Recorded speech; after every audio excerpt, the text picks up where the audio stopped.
So let's begin. I will not tell again who I am. Yeah, as far as you, thank you for introduction again. Yeah, so we'll talk and discuss the loudest layoffs of 2022 and how it affected the market.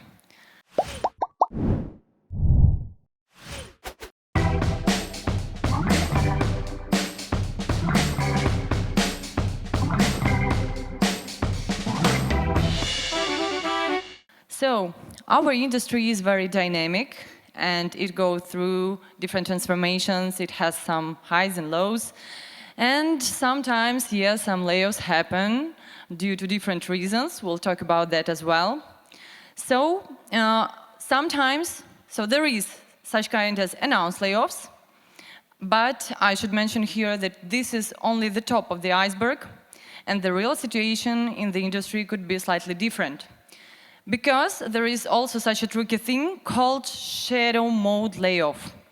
It means when the company says, okay, now we don't have performance reviews, no salary raise, and no cookies in the office. And then the employee comes, for example, with another offer from the other company, or just wants to discuss his or her working conditions with the manager, and he says, okay, you may go. So we know the example when in such a way company laid off almost 400 of their employees. And this way leads to gradual reduction of the staff. So what we had in 2022? Of course, we'll start with the Tencent layoff because this company can really surprise us, either with the loudest mergers and acquisitions, investments, or with layoff. Yes, last year they laid off 5,500 of their employees, and I searched for some additional info, and I found that 100 of your employees were laid off because of some violations of company's law and policies, and the rest were laid off because of cost-cutting measures. And it affected 3 out of 6 business divisions of the company. Also, there were layoffs in ByteDance that affected hundreds of employees. Also, we are having here Garena that cut off 15% from the Shanghai entity. Then Snapchat, they closed gaming activities. And Microsoft had much bigger cut costing measures. They laid off approximately 10,000 of employees. And also in October, there was a layoff from Xbox division, approximately 1,000 of employees. Then you can see, yes, Wildlife minus 300, James City 17% of employees, which was approximately 150 to 200 of staff. Onoma Studio, part of Embracer Group, was closed, which affected 200 employees of different levels and specialties. Of course, we cannot skip the Meta layoff, which was very huge, yes, 11,000 of employees from VR AR division. And Playtika laid off 600 employees. And according to non-official information, more 160 employees should be already laid off or in the process right now, more or less. Then we also have Wargaming with their huge cut, yes, approximately up to 70% of their staff. We counted that it might be up to 600 of employees. And if we are talking about Wargaming, we cannot skip other international companies that left Russian market and closed the entire studios. For example, these companies were Nexters, Belka Games, Mytona, Plarium, and etc. And here also I want to mention Game Insight, how they released their employees, because it was actually very unethical. So I don't want to use the word layoff because it was the other stuff. Yeah. And already in 2023, we have some layoffs continuing. Yes, so for example, 343 Studio, they laid off a minimum 95 employees. The reason was because they transferred from custom engine to Unreal. We have Tilting Point. They laid off 14% of employees globally because they closed their Web3 division. And Riot Games cut 46 of employees, which is actually less than 1% of their total amount of the staff. And I'm sure that the layoff will unfortunately continue. I think we can keep talking about this topic at the end of the year and make some conclusions and summary. And actually, I'm not saying anything, but I read some news about Ubisoft, that they canceled 3 unannounced projects. Some news about they are tightening belts a little bit, so there might be also something, we'll see. Here, this information, this slide would be useful, I hope, for hiring managers, for C-level management, heads of studios, and so on, if you need to lay off or fire your employees. This algorithm will help to do that less painful for both sides. So first, I will describe the algorithm if you fire one of your staff, yes. So at first, you need to plan everything, the terms of dismissal, what compensation package you offer, plan the conversation with employee, how you will explain these reasons. And while holding a conversation, you need to be fair and polite. You don't need to say like general phrases like, well, you understand, blah, blah, blah. You need to think about the arguments why you're doing that. And then also discuss about how he or she transfers his or her tasks, to whom these tasks will go, and offer help. Which help it could be? You can offer career coach that will work with this employee and make some individual career plan. You can help with updating his or her CV. You can give recommendations. If the employee is okay with that, you can make a public post in media that you're saying goodbye to one of your teammates, and he or she might be very useful and valuable for other companies and teams. Then, of course, you define terms of this dismissal. And don't forget to tell about this decision to the team, and don't do that on the last working day. Give the possibility for the employee to say goodbye, and also provide an open dialogue with the team. And last but not least, control task transfer and close access to the corporate mail and inner tools.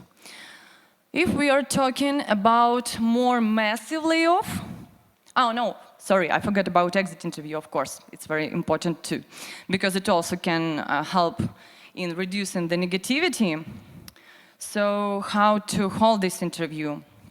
At first, you explain the structure and the goal of this interview, and the core of this meeting should be employee's analysis of the reasons why he or she being laid off. This exit interview might be a great possibility to collect a feedback of what was wrong. Maybe there are some hidden conflicts in the team, what the employee liked and what not about his or her job, which processes maybe weren't transparent in your company, so you can work with this feedback. Again, focus on positive moments of your cooperation, be judgmental-free, thank for the feedback. And yeah, of course, so for compensation, the more generous you are, the less negative shades will the employee have. Yeah, and also comply with the agreement that you made. Then, if you're talking about massive layoffs, the worst thing that you can do is use mass mailing. We know such examples, yeah? In ideal world, it would be great to have one-to-one meetings. If the layoff doesn't affect, say, less than 100, yes, people. If it's more, of course, you need to gather the team that you're planning to dismiss and provide an open dialogue, again, about the reasons, about the further company strategy, about the compensation package that you can offer. But first, before this layoff, you need to analyze those categories that you cannot fire according to the law of the country where you work. Then, after this team meeting or one-to-one meetings, you need to make a follow-up letter, but be ready that this mail can go public, yes? So it's also a good thing to think over the structure, again, the arguments, the reasons, the future strategy of the company, the compensation, the help that you're offering to the team. And sometimes we see that companies, that managers collect all CVs and transfer them to partner recruiting agencies, for example, like us, or just in HR and recruiting network, and this way they help to get their team employed further. So, continuing talking about layoffs, I would like to discuss with you who suffered most from layoffs. Of course, if we're talking about in the terms of grades, yes, I think that junior and middle specialists will be the most vulnerable categories. Because if we're talking about senior and lead specialists, I think it won't be a problem for them to find a job quickly, because at first they could be not fired at all. They can be transferred to other projects, to other divisions of the company. Or if they turned out to be laid off, they just might, for example, lower their salary expectations or downgrade their position, and it will also help to find a job quicker. Projects that were closed according to other observations were NFT, metaverse, crypto-related games. But still, such projects are continuing to develop. Maybe we'll see some releases and see how it goes further. Also, we are seeing that hyper-casual in its pure state disappears. So it becomes more hybrid casual. So it doesn't mean that all hyper-casual projects will be closed. It just means that it will become more casual, and some specialists, game designers, product managers with casual expertise will widen the team, within the team. Okay. Next one. Separate category that I would like to discuss is marketing, because from what we can see, that these divisions having really a tough time. The reasons of that are very diverse. As usual, we have a scope of such reasons. At first, they were layoffs in Plavin, Unity Ads, Just, Meta, Twitter, and etc. And IDFA also made things worse for marketing and data tracking. And of course, if in general we see the tendency that companies are cutting budgets, yes, and doing some cost-cutting measures, the first teams and divisions that are getting suffered are marketing. And for example, we at Values Value, we usually have lots of positions in marketing, user acquisition, PR, and so on. But in 2022, we had 0. Comparing to 2021, when we had 8, if I'm not mistaken, of senior lead level positions. Further, I would like to analyze the market of vacancies in 2022 in Poland. We find this market very interesting for us, and we, together with our partners from in-game job, its aggregator of vacancies, were parsing a lot of vacancies from different job boards, official websites of the companies. We cannot be sure that we collected all amount of vacancies in this area, but we see the general correlation, yes, the proportion that I would like to discuss. So I didn't add here the slide about the amount of positions for different grades. I just say that the highest amount of positions were for middle level specialists. Then they went senior lead, and then the rest. And if we're talking about the companies that hired most of all previous year, These were Keyword Studios, Techland, People Can Fly, CD Projekt, Flying Wild Hog, and so on. You can see all the list. Take your time to get acquainted with that. Yes, so mostly, from what I can see, these are the product development companies. Then, if we're talking about the specialization, here we have on the first place, yes, so here we had the highest amount of the vacancies for art and animation, and then went programming and development, and then games and level design. Please memorize that, because if we compare it to Ukrainian market, the picture would be slightly different. So, and in terms of location, here it's very interesting, by the way, because the highest amount of the vacancies we see were in Warsaw, Krakow, Wrocław, Katowice, and then went remote type of work. So after COVID restrictions, we can see that many companies are coming back to office or hybrid type of work. And some still get used to remote type of work. For example, startups like this type of cooperation very much. And again, if we compare that to Ukrainian market, I'll show later, you'll see the different picture. Okay, so here goes Ukrainian amount of vacancies, because our company is originally from Ukraine, and we know that market well. So it's interesting also to analyze the previous year. It was very hard for us, but we survived and we keep working. So here we had most of all, the highest amount of the vacancies were for programmers and developers.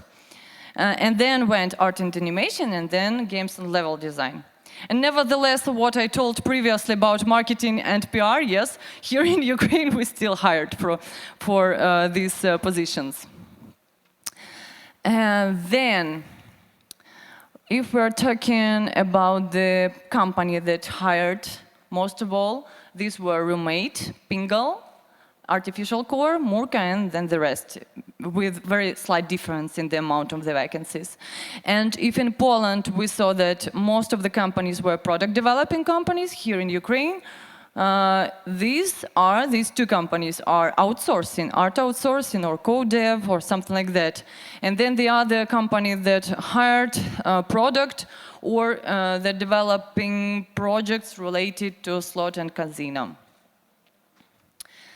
And in terms of type of work and locations, most of all, the highest amount of the vacancies were in Kyiv, and then remote, and then the rest of the cities. Yeah, so remote is still top, the most popular type of employment. Let's switch and talk about forecast for 2023. I know that this year has already begun, but still we may see something interesting there. So yeah, we think that this recession may keep for some time. There might be some new layoffs, as I told on previous slides, and there could be all types of optimizations, tax optimizations. Maybe companies will try to make different types of employment. For example, contract type, freelance, part-time. They will pay more attention to different locations, for example, LATAM, NEMA, and so on. And we'll see more diversity in companies, because there is a thought that the more diverse teams are, the more productive and creative they will be. And speaking of diversity, I found interesting information that total amount of women in game dev is something like 24% of global workforce. And I think that companies will be also focused on hiring more women in game dev. And we think that this number can increase up to 30% globally. Also, we'll see a change of focus of HRs, recruiters, talent acquisitions manager, or whoever performed this role. They will focus more on inner processes, on culture, on some development professionally of their employees. So there won't be many talent acquisition races, yeah, or headhunting. And still, HRs and recruiters will have some time to work on their HR brand, because we'll sure that eventually the hiring process will speed up. What else? So yeah, as I told that companies will invest in their existing talents, so be prepared to study a lot, to upgrade your hard and soft skills, to attend some courses, to refresh your knowledge. This will make you more valuable employee in the market if you get there, or if you stay in the company, you will also have some possibility for further development. Yay, and I think the interesting thing might happen if we see the releases of all these not all, but some of the Web3 projects, yes, because it will show us either it will attract some new players to these types of games, or it will be a huge disappointment. So, yeah, and okay, then we have some recommendation how to be prepared for layoff. I hope it won't affect you, but you never know, yes? So if you are prepared for that, you won't be so shocked eventually. This is not rocket science. These are very easy tips. So first things first, I think it's very important to widen your networking with HRs and recruiters, to talk with them about the market. Conference is a nice way to do that, by the way. And in case something bad happens, you know who to write and to ask about the positions. Research the market, how you can do that. You can attend interviews, even if you're not in active search. It's always a good idea. You can practice your self-presentation skills. You can get a feedback on which skills you need to improve. Yeah, and you can know your actual price on the market, however it sounds. Yeah, so what are the actual salary range for your position? If you're not sure what are your strong skills and skills for some improvement, you can ask for career coach help. He can make you individual plan. He can help you to make all these conclusions. And of course, try to find the time to your professional development. Yes, to attend some courses, to read some professional literature, to connect with the community, to share your expertise. And it's never wrong to update your CV or LinkedIn profile, yes? So in this case, recruiters will know what you're doing in the company and what are your achievements. How it feels to search for a job while being laid off. We at Values Value accept our routine tasks for working on active positions. From time to time, we talk to the candidates that are in active search, and we see some typical mistakes, and so we would like to share our observations with you here. So of course, it's understandable, but no panic. You will find the job eventually, however time it will take, but turn on your rational thinking, prepare different types of plans. Do you have a financial cushion? How long can you search for a job of your dream year? And which positions you're ready to apply for? Are you ready to downgrade? Which projects you're ready to consider? And especially important to name different numbers of salary expectations. So for example, your most desirable number, your minimum with which you're ready to start with, and maximum, I know, there's no higher range. Analyze your experience. As I told previously, you can ask for some inner help in that. You can ask for a feedback from your manager. You can attend interviews to try to emphasize your strong skills. The easiest way to do that, I think, to analyze your previous years and to number the achievements that you made on several projects or something like that. Yeah, so when we are talking, for example, when I have conversation with product managers or in this field specialist, if he's telling me I'm looking only for product managers positions, this is the first step, yeah? If he or she is looking for the new job for a month or more, he or she comes back and says, okay, I'm ready maybe to consider senior lead positions as well. So it's important to describe all the options that you're ready to apply. It will also make this process easier. But anyway, sometimes you need to think about which other positions you can transfer to. If you see in the picture on the market that there are very little amount of positions for particular your skill set, you need to think for the additional plan where to go, where to transfer, yes? So for example, if you're not seeing some user acquisition positions, but in your company, for example, you worked a lot with analytics, marketing analytics, maybe you need to take some course in analytics and to transfer to data analyst position. It can also be an option. So that's it for today. I would happy to hear your tricky questions. All right.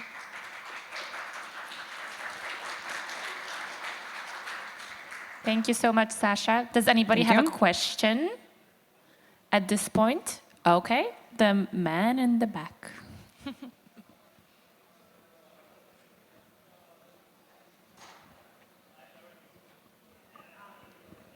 Thank you, Sasha, for your talk. I have a question about forms of employment and do they affect your chances to be laid off? Do you have data on this to recommend to favor ones over others? Maybe you can cover that topic a little bit too. Thank you. Thank you for the question. Actually, we didn't have such surveys, but if your official employment to the laws of your country where you're the resident of, I think this process will be longer and you will have maybe more benefits, yes? And if you're contract type employment, again, it depends on the contract you're having. If you're a freelancer, of course, you will have less benefits. But again, it's depends very much on the policies and the culture of the company you're working in. And yes, I forgot to add, according to, yes, job searches, it's not regarding your question, but if you're choosing the next company, you also need to pay attention to the type of project and the duration of the development, yes? So the longer this cycle is, the more investment they might have and the longer this company can work, yeah? And also don't hesitate to ask about the round of investments because if the company works transparently, they can share this information. Yeah. Sorry, it's not exactly to your question. Okay. I hope I answered at least partially. Okay, thank you. Does anybody else have a question to Sasha? No? Okay. Oh. Now we have a question. Yes.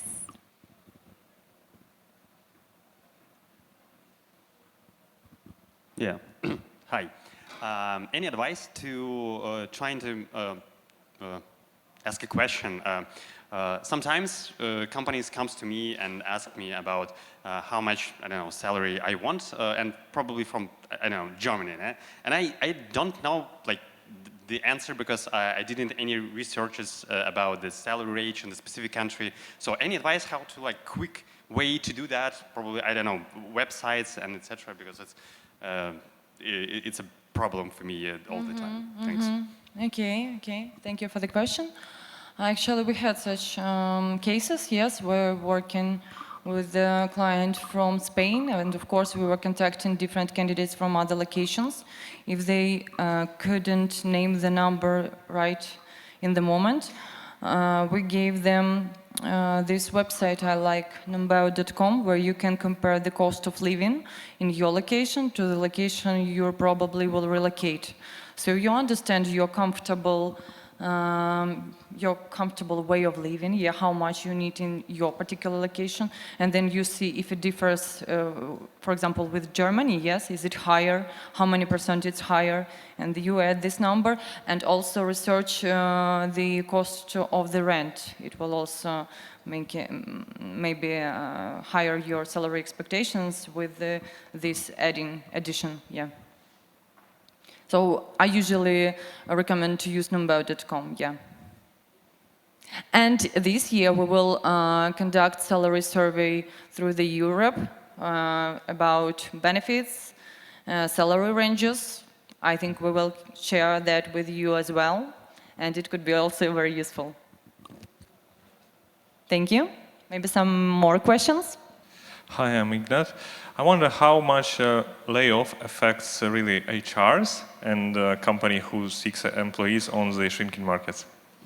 Okay, thank you for the question. Yeah, we see the reduction of a number of vacancies for HRs and recruiters. That's true, because if we were talking about 2020, 2021 years, we had a lot of such positions. Everyone wanted recruiters because they needed to expand their teams very much. And right now, we didn't see much layoffs. Of course, from time to time, we see that the recruiters that are in active search. But on the other hand, we have some amount of the positions open for recruiters. That's true. And also what we see that companies want to hire new employees with the help of their in-house recruiters, not with the help of, for example, agencies. So agencies are living tough times as well, yeah. So not many layoffs. They can do other tasks, as I told. They can be involved more in HR processes, yeah, and in some career development plans or something like that. Thank you.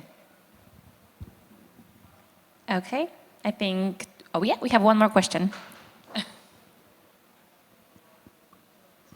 Hey Sasha, maybe you can share some insights regarding salary negotiations, like what can help if the numbers on the candidate side and the employer side doesn't match, what can help to come to a productive agreement, besides just lowering your expectations, maybe some non-monetary benefits, anything else?